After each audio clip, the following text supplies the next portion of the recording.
We first crossed paths on a Wednesday, hardly the sort of day you'd expect to alter the course of your life. A light drizzle had started, and I'd worn shoes completely wrong for the weather. A mutual friend brought us together over lunch. He wasn't the loudest one in the group, but there was something about his laugh, unguarded, genuine, that stayed with me.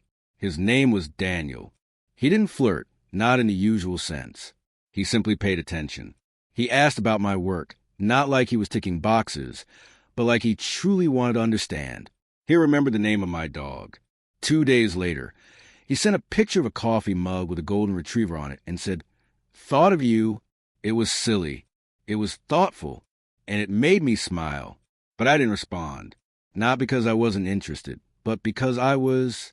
And I had no idea what to do with that feeling. I'd just come out of something complicated.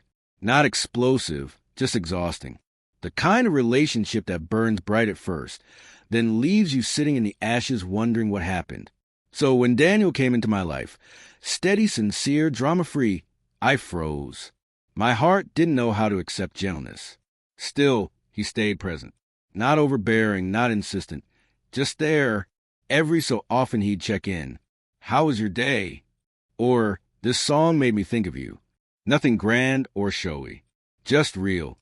Eventually, I said yes to dinner. We ended up at this cozy little bistro tucked downtown, the kind of place that always smelled like garlic and laughter. He held the door open for me, pulled out my chair, and didn't glance at his phone even once. Everything about it felt effortless, too effortless. And that scared me, because for me, love had always felt like labor, something to be earned, repaired, fought for. Daniel didn't offer confusion or chaos. He offered calm, and I had no idea what to do with peace. We kept seeing each other, slowly, without labels, but I never let things go too deep. Whenever he got close, I'd pull back, deflect with humor, change the topic, keep the vulnerable parts of me hidden. And he noticed. Of course he did. One evening, after dinner, we were walking down the sidewalk when he turned to me and said softly, "Don't have to keep your guard up. I'm not here to hurt you." I smiled but didn't respond, because deep down, I didn't believe anyone who said that ever truly meant it. Then came the night everything shifted. We were sitting at this charming rooftop spot he'd discovered. Twinkling fairy lights, soft jazz humming in the background, a gentle breeze. He always found the most magical places. He asked about my week, and I told him about work, and he listened as if I were telling him something profound. Then silence fell, the kind that invites honesty. He leaned in slightly and said, "I really like you," and I panicked. I looked away, laughed too quickly, reached for a glass of water I didn't need.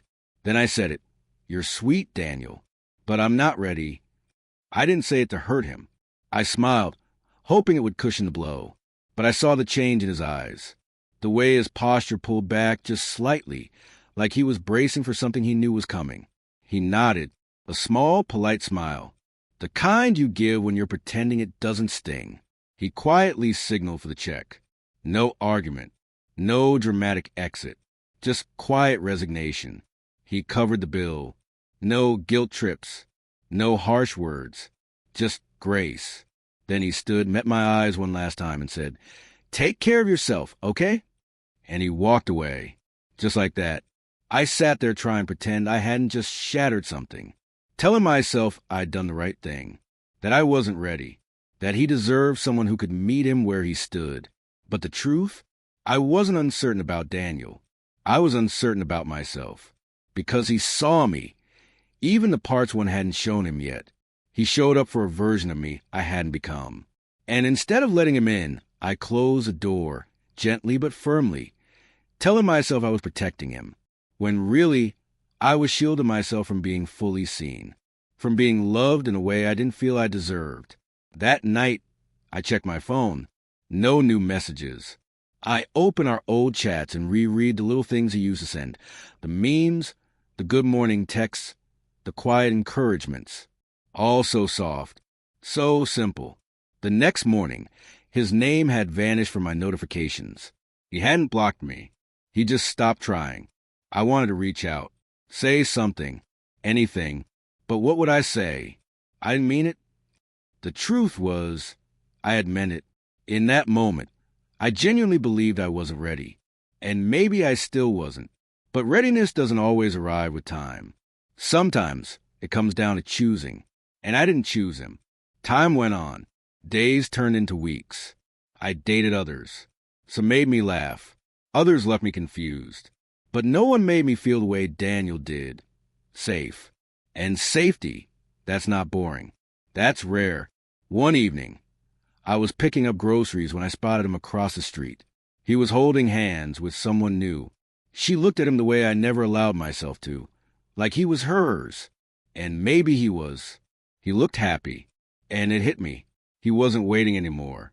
He'd stopped hoping I'd figure things out. He had found someone who didn't flinch when love arrived. And me?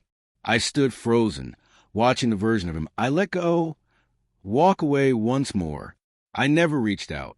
Not because I didn't want to, but because I knew he had found someone who didn't need convincing that he was enough.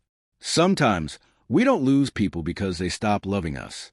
We lose them because they finally realize we'll never choose them the way they chose us. And maybe that's the most painful part. Not that he left, but that I gave him every reason to. So if you ever find yourself sitting across from someone who truly sees you, who offers you tenderness and space to be, you might feel the urge to run, to joke, to hide, pause. Don't let fear speak for you. Because sometimes, I'm not ready is just another way of saying I'm afraid. And sometimes calling someone sweet is just the start of goodbye. I called him sweet. I said I wasn't ready. He smiled, paid the bill, and walked away.